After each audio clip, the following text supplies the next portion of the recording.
Hello, hello, hello. So tonight we'll be analyzing exactly what just transpired on Friday in order to set us up for success going into next week. Where I wanted to start off is to truly take a look at the differences between January of 2021 and the run-up going into February and where we are today after the live stream held by nobody else but himself, Roaring Kitty. As we're going through this, I'm going to kind of do a high-level overview of what I'm seeing. If you guys look almost exactly in the window of time where he was discussing and showing his chart on Friday, we have been looking at this exact same situation, and I'll be drilling down into this further. But what I want everyone to see is this is the exact channel and the exact situation that was highlighted in many different ways, and how we were able to make 800%, 1,000%, and continue to ride this roller coaster from the original ride up to this most recent. So what I've done is try to dampen this chart in order to truly take a look at what's happening and why we are being able to be profitable week after week and not actually taking the risk that we once did in 2021. So what I've shown here is the orange side is the price of GME, and the blue represents the actual short sale volume. As you can see, on Friday, we broke that previous record that was in place from 2021. That record was just barely beat, but it was beat. So what I want to do is kind of just walk through this, and we're going to start off by just going straight to the GME chart.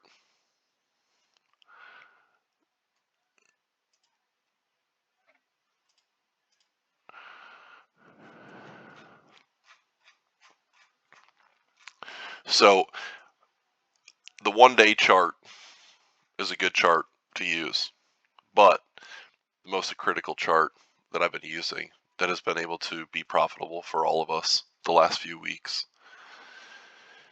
is the weekly chart. Now, a lot of you may not have been a part of the Discord that I'm a part of originally, or the Discord that I recently started up. But what I want to reference to everybody that's watching this video is there has been a lot of money made throughout the first part of this year from a week-to-week, day-to-day basis off of many different avenues, not just the meme stocks. But where I want to start off is here.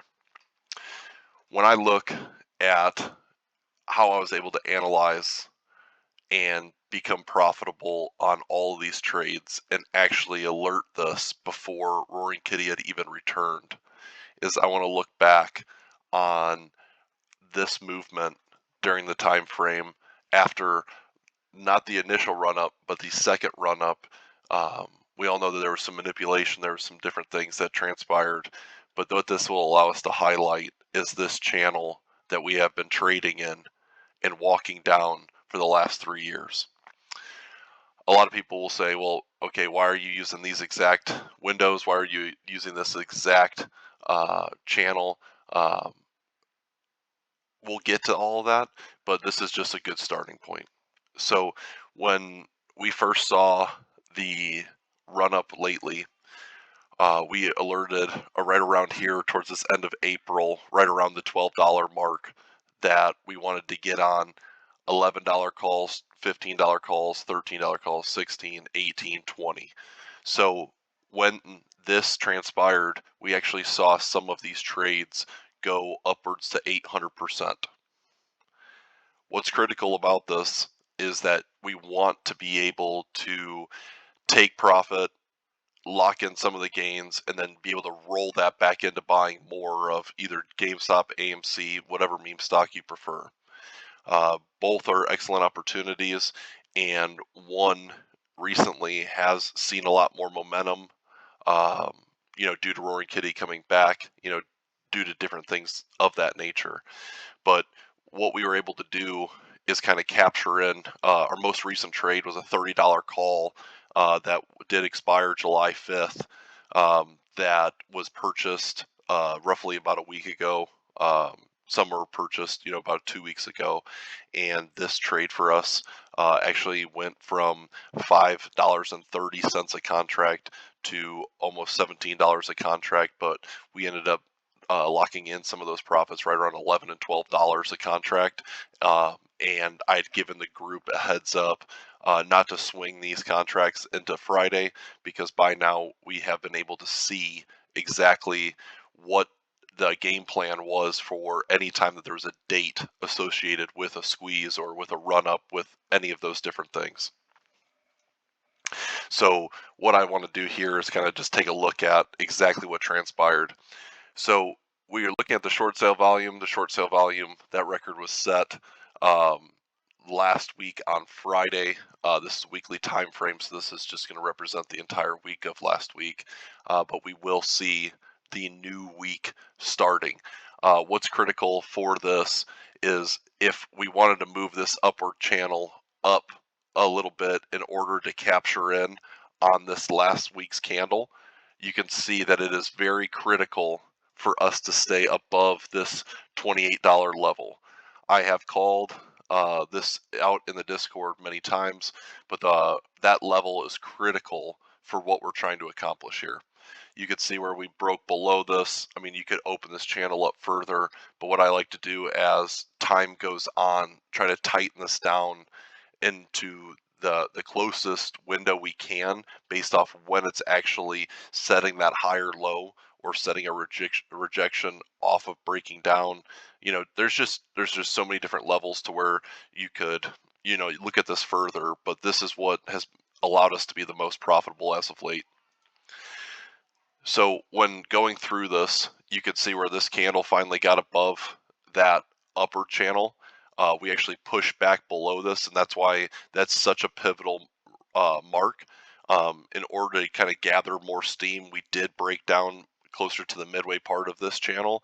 And when I highlighted this in the group, you can actually see where a pivot in the middle of this channel occurred, and where you could actually see where we had these rejections, almost like a false breakout here, step back down, came up to here, and then this began tightening, false breakout, tightening, came to the bottom of the channel, came up. Well, once this was highlighted, we got above this, you could see where this has stayed above here, almost exactly from that May 2023 date. If I wanted to highlight that pivot point in order to get us to where we are now, you'd want to look at this last time that it touched the bottom,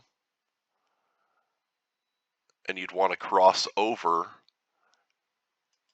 And what this does is, this may be different than how a lot of other people analyze it, but what I'm looking for is this pivot in order to come here and then finally break above. Well, it took a long time in writing this down, and I could throw on moving averages, I could throw on different things of that nature, but I want to look at this from like a naked perspective, because this is the easiest way to kind of take a look at it all.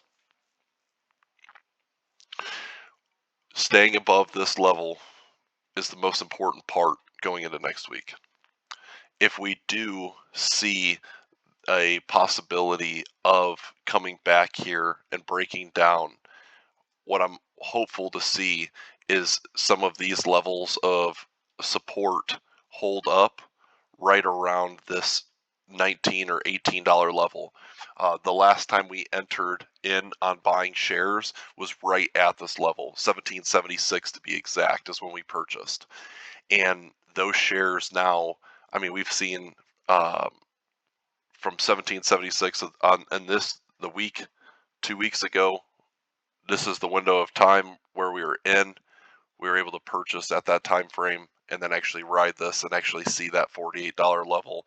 There was actually a $64 level as well, but these shares have poised us to be in a really good entry for when we see another run up, possibly to what we saw the week prior or the levels that we saw in 2021. So the shares purchased at 1776 were almost the most ideal trade after that pullback and rejection of this upper channel. So going into next week, there's been a lot of talk around, what exactly is going to transpire. What was Roaring Kitty discussing? Why did he have certain things called out in the photo for the live stream? Why are we looking at, different opportunities with Ryan Cohen? Why was there dilution on the day that Roaring Kitty's live stream took place? We can go down all those rabbit holes, and there's a lot of rabbit holes that will lead you to some conclusions, but at the end of the day, we still have an individual that doesn't have contracts that expire until June 21st. My personal opinion is, by him moving up the earnings and doing the dilution on the day of the live stream, he took full advantage of the hype that was around the live stream and was able to kind of issue those shares in a time where the volatility could pick them up and that it wouldn't damage the contracts that were purchased significantly enough to where we didn't have enough time to recover. With options contracts decaying, it's very easy for someone to not be able to recover if those volatility that's built in for GME earnings was to transpire on Tuesday. You only got 3 days left in the week in order to try to recover that same downward movement that we saw on Friday. And what it makes me happy with how that transpired is we actually gained an extra 2 days in order to get this level back to where we wanted to see. That first cross over the 30, then hit 40, 50, 60, 70, and then possibly give us that run back to the highs that we saw in the January and February timeframe in 2021. What I want to transition to from here is this daily chart. This daily chart represents a lot of different data sets or data points that the weekly does not. The weekly is where a lot of our trades have come from, but the highlight point of this is if you remember back during the initial run up, there was a lot of movement that took place before this massive run up. We had levels of support and resistance that had been tested, we kind of watched this transitional period of this slowly walking down leading up to that, December timeframe, October timeframe, all of this. So if I was to look at this at a zoomed in level, you can actually see where we had an upward channel coming in off a bottom pivot, similar to what I was just highlighting. So just from a rough perspective, we were setting higher lows, moving up on those higher highs, and when I take this back and drop this in exactly to what we saw, you can see that this channel itself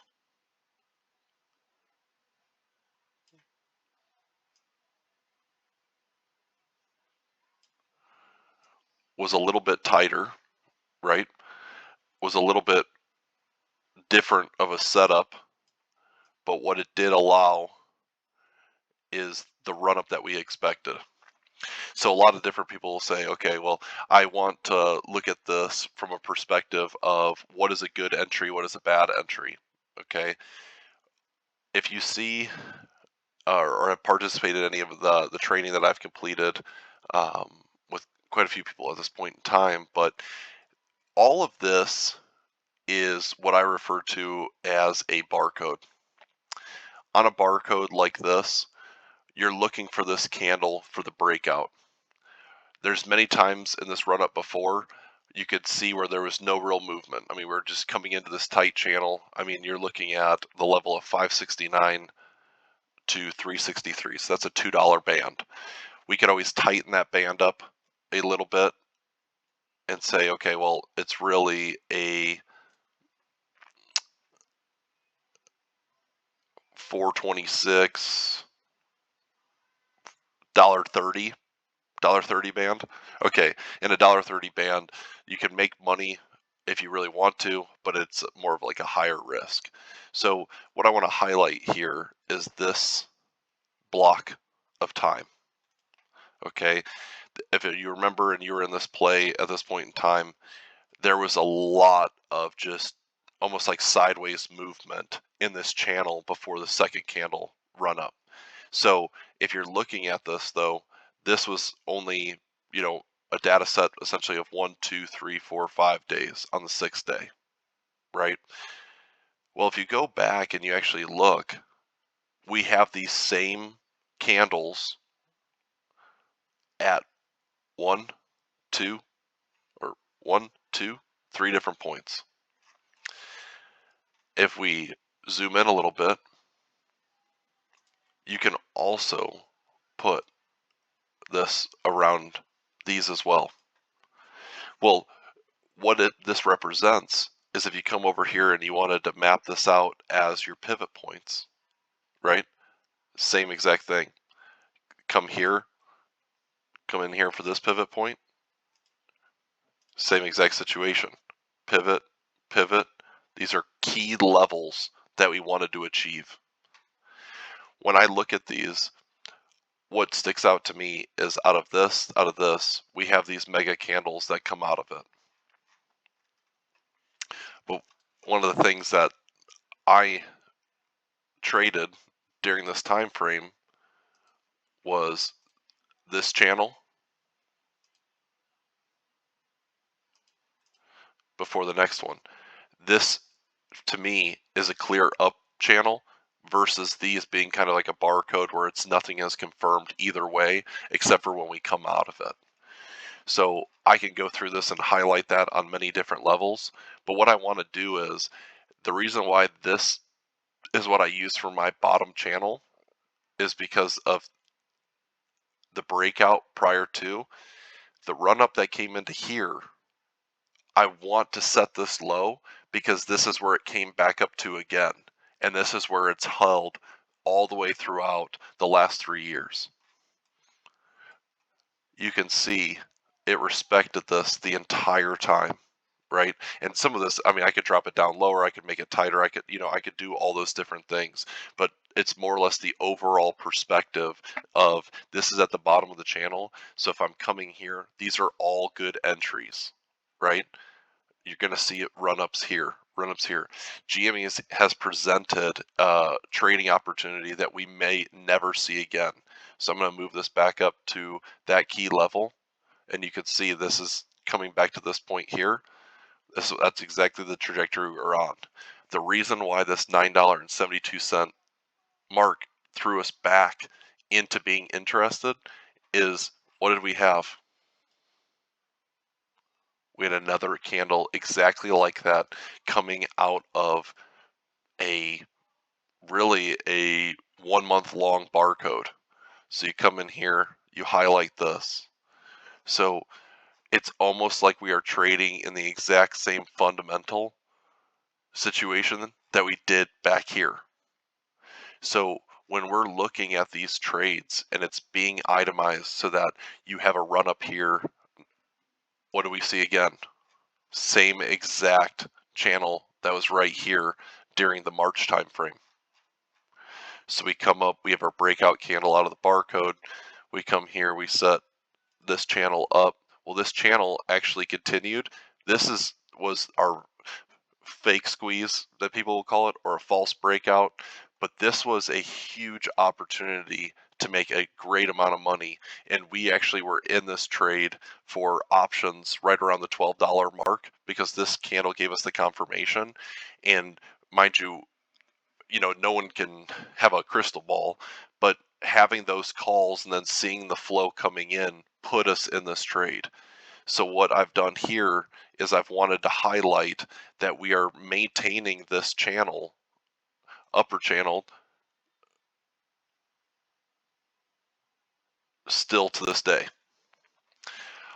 Sometimes I will add in this lower section just because we may see a test further, and it just allows you to have that already on your chart, where if you do see this come down to this level, it's important for this to not break below here, this sub channel, kind of like you did here, where you kept up, and then regained being in this upward. So as long as this can use this bottom channel or the second tier channel and rise this way, we're good. We have to maintain this level here though.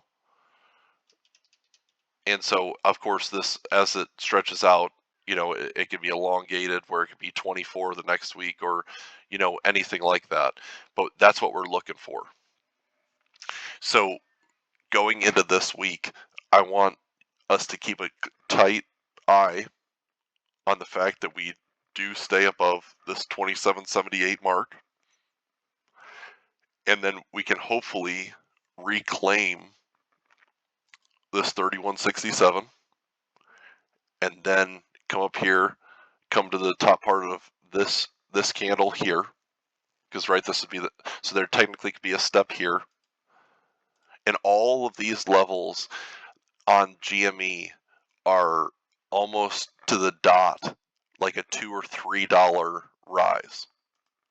So what I've noticed on here is, even if there is an algo or there is anything that represents controlled buying or selling, you should be able to see each one of these levels be able to confirm.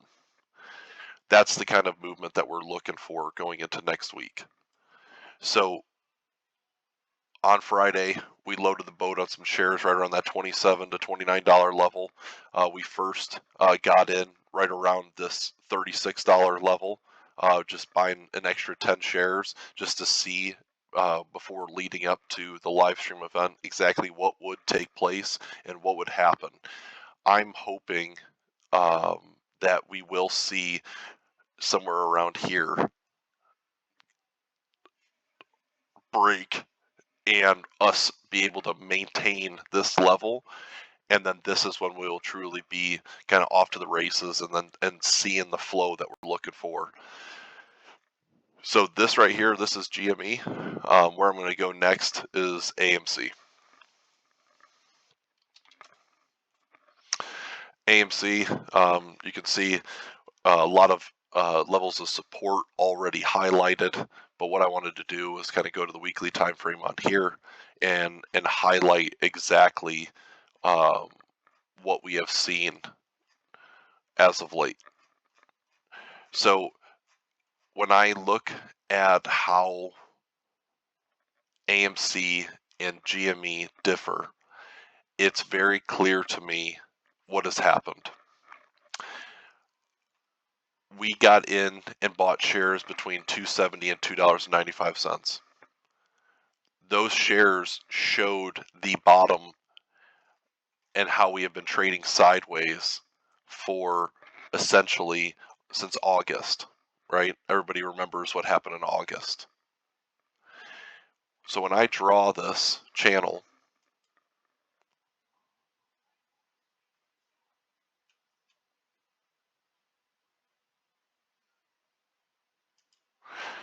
what you're going to quickly realize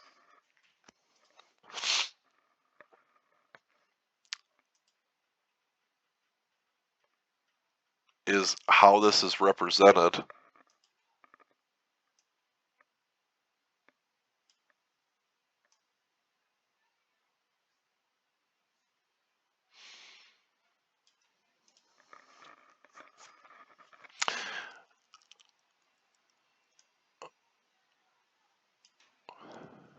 the last run up this past week, where AMC got to this $11 range here. That is exactly what we knew was going to happen, based on the fact that this channel has tested this upper level once, twice, got above initially, came in here. The big thing for me on this is, if we are to drag this down and actually take it off the bottom here, this is what has helped us be successful in those trades. So when I'm coming in here, I knew that we were going to have a rejection. I knew that we were confirming this downward trend, but the most important part of this is this. We have had splits, special dividends, dilution, all of that, which is vastly different than what we have seen from GameStop. They do have a correlation between the two of them, but it's important to know that when, even though they are correlated, that there may be a better opportunity on one versus another. Something that sticks out on for me is when we were looking at the volume here. I want you guys to see something. This one candle alone on the run up to 11 was 1.6 billion shares. On GME, we have roughly 1 billion less that were traded on all of the runs on GME. Look at these size volume candles. When you come over here, you had 2.2 billion. 2.2 billion in 2021. When we come through here, you have 698 million, and then you have 983 million on Friday. So the most recent week, I'm sorry. So 983 million. AMC,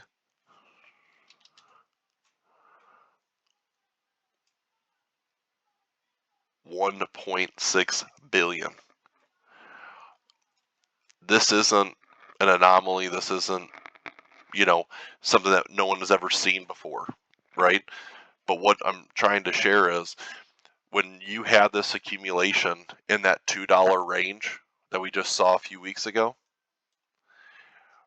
those shares will be shares that are worth so much in the coming days that people will not realize what they're actually worth.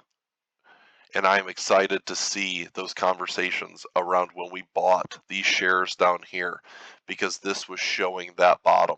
If I was to extend this channel out and I wanted to come in here and show that bottom level where we purchased, right? And I wanted to remove these levels of support and resistance because they were flipping back and forth.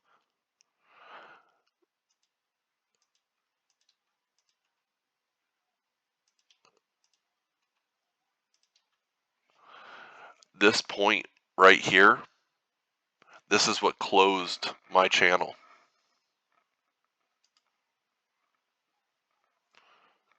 The reason why this is critical is this is sideways movement where you're testing the upper channel and bottom channel all in that same range. If you remember, we were talking about the barcoding aspect. On this barcoding aspect, we had that candle of confirmation, but it was pushed back into that window because this is the weekly time frame.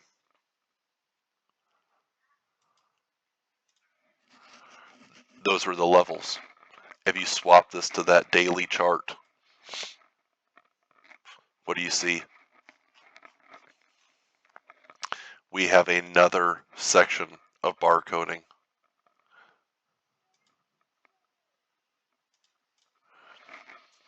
We have not had that second breakout candle as of yet. And what I foresee on AMC, this one's much easier to analyze. We should see where we get a confirmation right at this level of the 593. Technically, you could move this up to the upper part of that barcode just for a complete accurate representation. That's $6.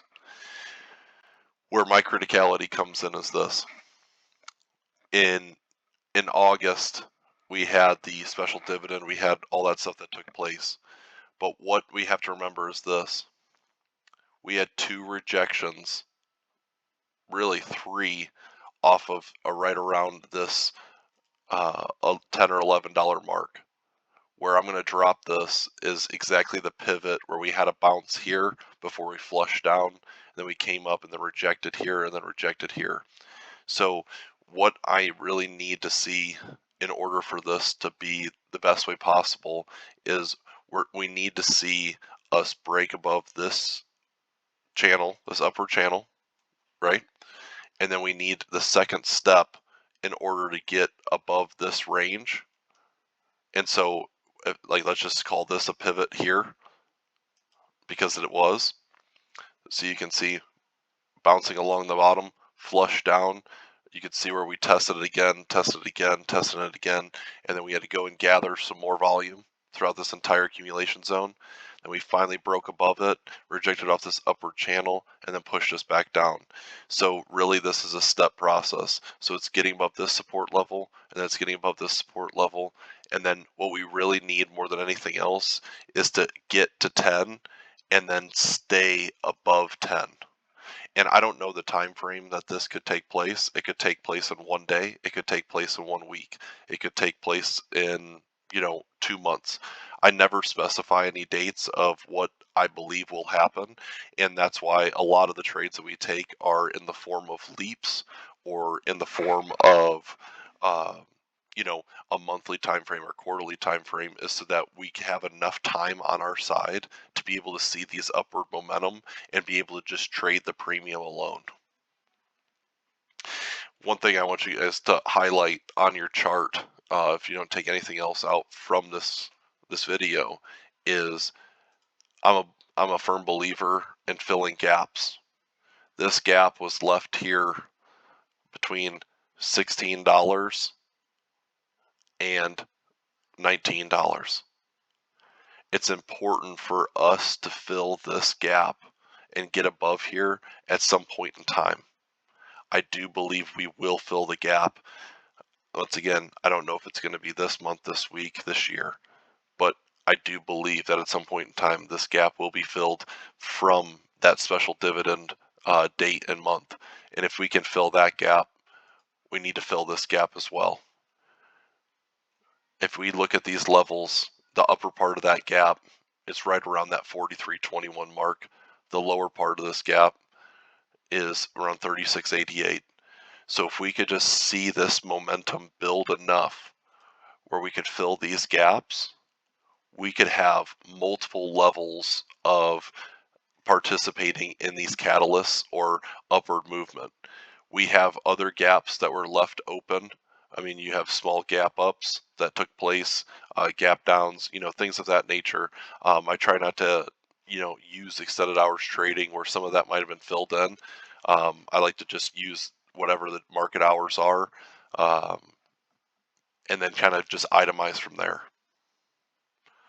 So where do I see this upcoming week? I see us going into back-to-back barcodes with 2 breakout candles.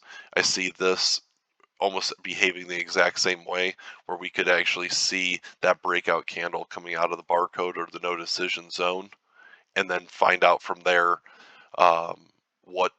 where we go from here. I hope you enjoyed today's video, and I hope everyone had a good weekend, and I look forward to seeing what we have for next week.